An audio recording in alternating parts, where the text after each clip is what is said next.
Hello, I'm Abrar Ali. Before we start, I'd like to acknowledge that we are located on the original unceded territory of the Algonquin and Anishinaabeg people. They have been guardians of this land for millennia, and we are grateful for the example their stewardship provides. Thank you for joining us today. We will be discussing one of NWAC's ongoing projects where we are designing culturally specific and gender-based sexually transmitted bloodborne infection interventions designed by and for incarcerated Indigenous women. We are hoping to have a fulsome discussion and welcome questions and comments from you. As I mentioned, my name is Abrar and my preferred pronouns are she and her. I am not an Indigenous woman. I am of Arab descent hailing from the Middle East. I like to describe myself as a settler of color. I do not assume to completely know or understand the lived experiences and realities of Indigenous people, as I have never lived them. This project was led by incarcerated Indigenous women.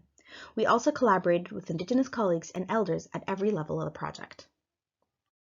While we have no conflicts of interest to share, we wanted to acknowledge that funding for the project was provided by the Public Health Agency of Canada. The opinions expressed in this presentation are those of the authors and do not necessarily reflect the official views of the Public Health Agency of Canada. I work for the Native Women's Association of Canada, NWAC for short. NWAC is a national Indigenous organization founded on the collective goal to improve, promote, and advance the social, economic, cultural, and political well-being of First Nations, Inuit, and Métis women, girls, and gender-diverse people. NWAC became a nonprofit organization in 1974 and includes 13 Indigenous women's organizations from across Canada. At NWAC, we are committed to focusing efforts on improving Indigenous health indicators and obliterating existing health disparities and negative outcomes. Our project is called the Red Path Project.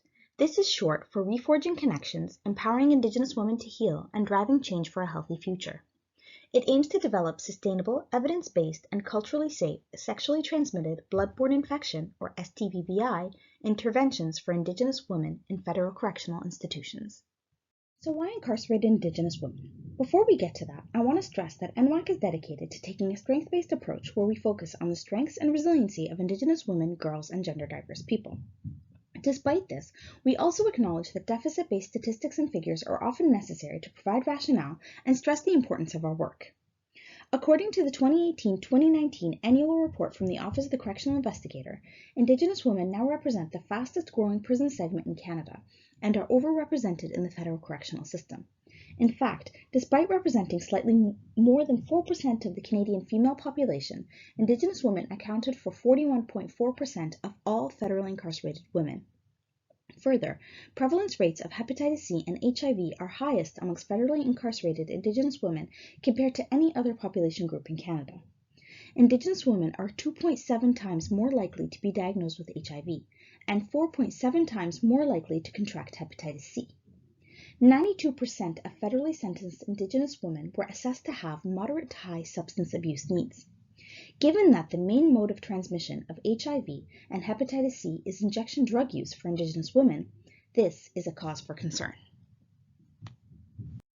To ensure that the project is seen as valid, beneficial, and relevant, and to generate community support and program uptake, concepts of meaningful community engagement, partnership, and ownership were integral to the Red Path project. The project is community-led, community-driven. It integrates decolonizing methodologies, traditional Indigenous knowledge, perspectives, and cultures. Further, it brought individuals living with or affected by HIV, hepatitis C, and other STBBIs into the planning and development of project activities. Following ethics approval through Health Canada and PHAC's Research Ethics Board, the Red Path team held 7 sharing circles in 4 institutions, including Fraser Valley Institution, Edmonton Institution for Women, Okimauchi Healing Lodge, and Buffalo Sage Wellness House. 62 participants attended the sharing circle, 34 of whom identified as First Nations, 16 as Métis, 1 Inuk, and 11 identified as other or preferred not to say. The sharing circles were opened and closed with a prayer and a smudge led by an elder. Sharing circles created a safe environment for participants to talk about their experiences surrounding STBBIs and effective interventions and supports. This fostered a sense of community that worked to decrease feelings of isolation and stigmatization while providing a link to culture within the institutional setting. They also created an opportunity for incarcerated Indigenous women to provide their knowledge and perspectives on effective evidence-based interventions, as well as gaps in current access to health, social, and support services. The knowledge and perspectives gathered through the sharing circle were synthesized by project staff and applied to inform the development of an interactive, culturally safe, gender-based, and trauma-informed STBBI knowledge exchange activity. The knowledge exchange activity was then piloted in all 4 institutions.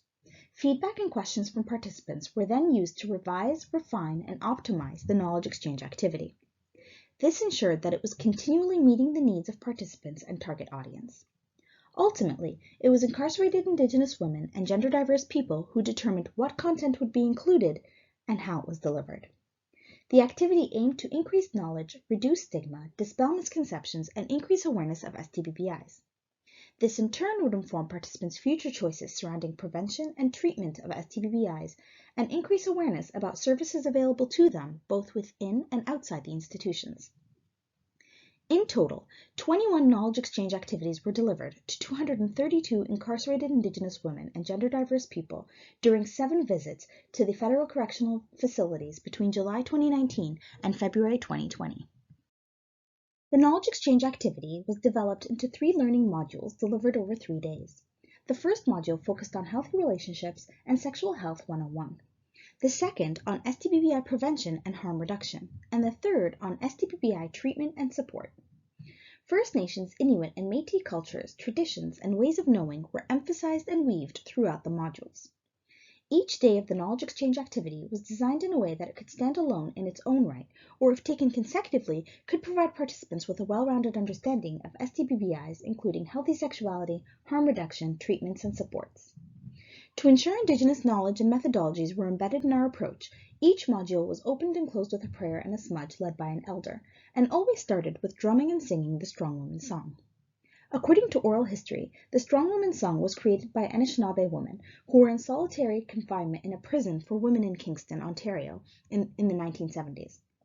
Red Path facilitators shared the history and importance of the song and used it as an opportunity to ground the activity in culture. After attending each module, participants were administered an evaluation survey to retrospectively assess changes to their knowledge, behaviors, and self-efficacy related to HIV, hepatitis C, and related STBBIs. Retrospective analysis provided participants with the opportunity to reflect on whether the knowledge exchange activity impacted their knowledge, capacity, and behavior more accurately. Qualitative data was also collected from sharing circles and thematically analyzed by project staff. Project staff also conducted in-depth key informant interviews with health and social service staff from 4 institutions. This allowed project staff to gain an in-depth understanding of the interviewees' views, perceptions, and opinions of the Red Path project, and to gather insights on the observed outcomes. An example of the evaluation survey is provided on the slide. Evaluation surveys were anonymous and administered for all 3 learning modules. Therefore, it was impossible to cross-reference which participants had participated in the evaluation survey more than once. To ensure that all responses were considered, surveys were analyzed separately, each being treated as an isolated participant, and each module was considered independently. Further, evaluation surveys were entirely optional and not always completed by participants. In total, 459 evaluation surveys were received from all 3 modules.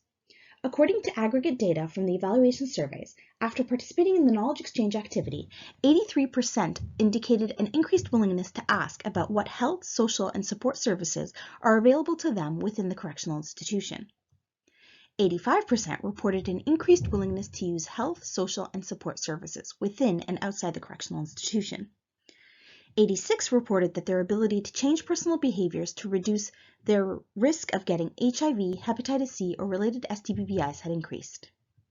And 67% of respondents rated their level of HIV, hepatitis C, and related STBBI topics as excellent.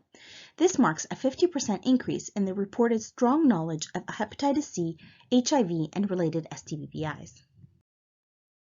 Qualitative data gathered during key informant interviews similarly reflected positive results. Here are some of my favorite quotes from those interviews. They seemed to have learned things they were not aware of, and many indicated that their knowledge had increased. Women were very engaged and involved. Women who are very shy were opening up. The facilitators were great at delivering info. I was very impressed at the healthy impact on the women, and gave them a lot to take control of their health. Bringing these programs into the institution and making them accessible, making it fun, really helped. There was a lot of laughter, and facilitators were able to bring light to things. It seemed like the more fun it was, the more women became relaxed and were able to open up and ask more questions. And the person who talked about their experience with HIV really helped the women open up and engage. Red Path program has to be given a lot of credit. There was a lot of eye-opening. And good info took the stigma off things, took the stigma off HIV in particular. That's a big one. In recognition of the ongoing colonial violence against Indigenous women, as evidenced by the over-incarceration of Indigenous women and their increased vulnerabilities to the social drivers that lead to STBBIs, now, more than ever, programs and services must be designed to meet the distinct and unique needs of Indigenous women, girls, and gender diverse people. Therefore, initiatives like the Red Path Project that are Indigenous-led and involve the full participation of incarcerated Indigenous women from conception to completion should be used as best practice when working with the population. Embedding Indigenous cultures into programming not only serves as a protective factor in terms of mental health and substance abuse, but can also foster mental wellness at the individual, family, and community level. This strength-based, trauma-informed, and culturally safe project offers a pathway to healing through a decolonized approach to health promotion and STBBI prevention. I want to thank everyone for their time and attention today, and look forward to answering any questions you may have.